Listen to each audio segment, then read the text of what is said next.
Hello, I'm Marcel, and welcome to me screaming into the void, mostly about books. I have a project where I want to read a book from all around the world, and I'm using a video from Marble Factory to help me decide which books I'm going to read.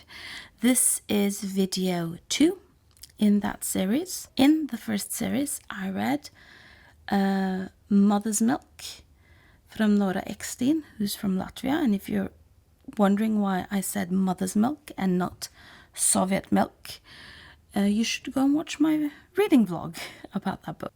Love to the Grave by Hadis Alamayu for Ethiopia. For Afghanistan, I read the Masnavi. For Tunisia, I read Tunisian Girl by Lena Ben-Meni.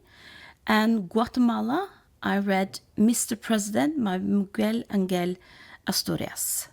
So if you're interested in any of those books, there are reading vlogs on them on my channel. Now I'm going to figure out which next 5 books I'm going to read.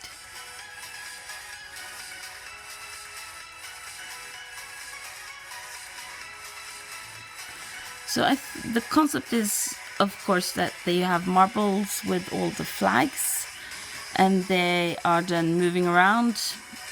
And so it's the last marble, which then has a flag and represents a country. That is then the one I'm going to pick.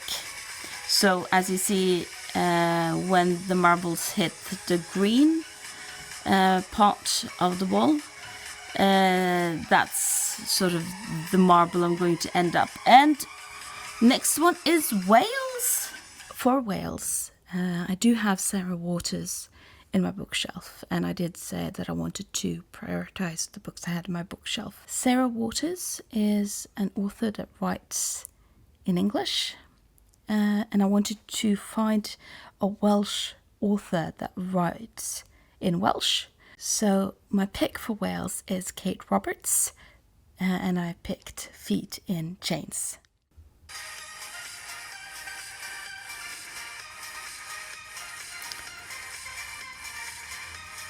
I did say it beforehand, and I'm going to say it again. I think that's very...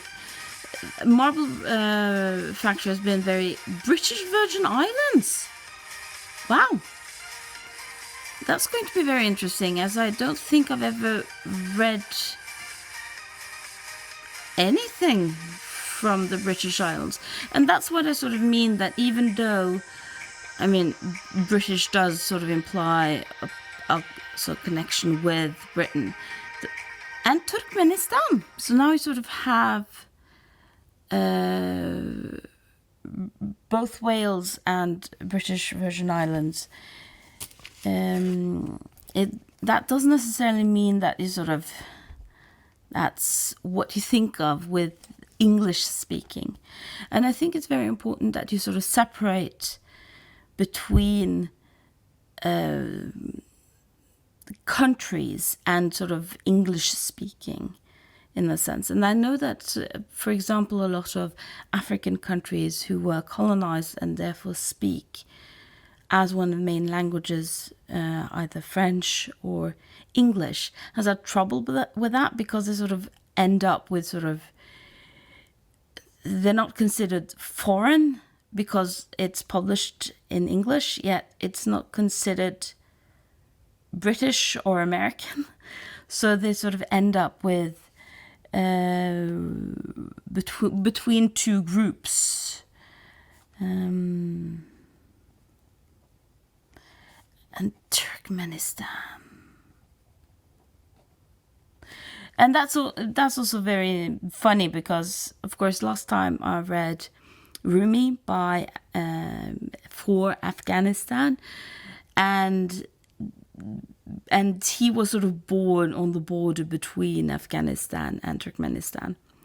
So that's going to be quite interesting to sort of figure more out in that. For British Virgin Islands, I picked Jenny Wheatley. I picked her book, Pass It On, A Treasure of Virgin Isle Tales. For Turkmenistan, I'm going to pick a very traditional pick when you're trying to read from different countries of the world, because Turkmenistan doesn't have that many authors translated into English. So I'm going to, and I hope I'm pronouncing this correctly, Akvelspar and the Tale of Aipe.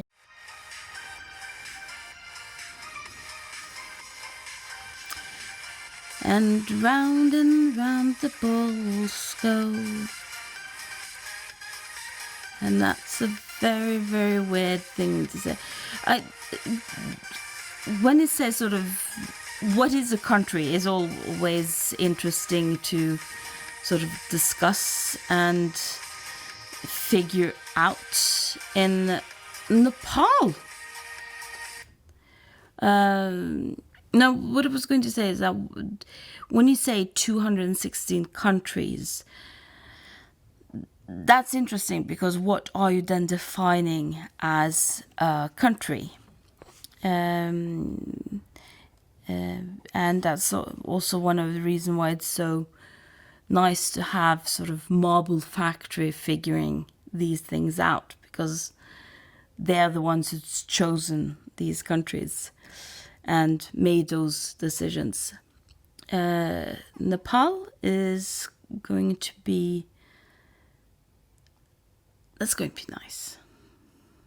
For Nepal, I'm reading Buddhisagar, Karnali Blues, which came out in 2001.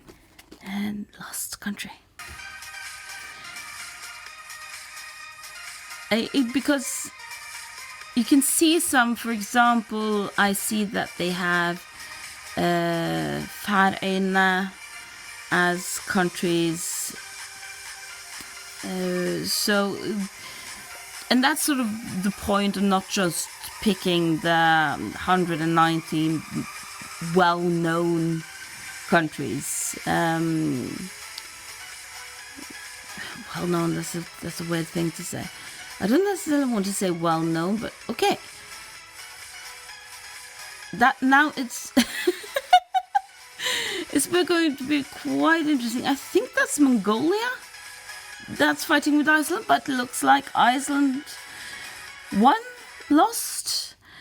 I don't know how you're going to talk about that, but it's at least Iceland that's going to be the last of the sort of next 5 countries that I'm going to read from. For Iceland, I actually had several of his books in the bookshelf. I am reading Halldór Laxness and his book Salka Valka. And I have this very kind of boring edition. But that's going to be interesting, because I've been looking forward to reading Laxness. That's the books. Follow me if you want to see reading vlogs of any of them. And thank you for listening to me screaming into the void.